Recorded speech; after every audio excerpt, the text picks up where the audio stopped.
सभी दोस्तों से नमस्ते। हमारे कुसुम लोकगीत चैनल पे आप लोगों का स्वागत है। आइए, बहुत प्यारा सा कौन सा गीत है? गीत है कृष्ण कन्हैया के। और गीत अच्छे लगे लाइक सब्सक्राइब करी, कमेंट करी। और देखिए कि कृष्ण जी के कन्हैया जी के 16 सखी रही, वही में से 3 सखी मुँह पचे। और गीत अच्छे लगे लाइक सब्सक्राइब करी, कमेंट जरूर करी। देखिए सहयोग हमारे भैया ढोल से करत हन, बहुत प्यारा सा गीत बा। गीत कमेंट में बॉक्स में जरूर बताइए।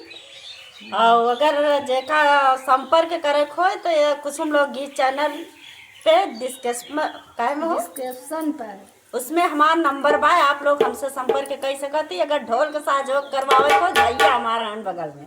हाँ, आइए गीत बहुत प्यारा सा ढोल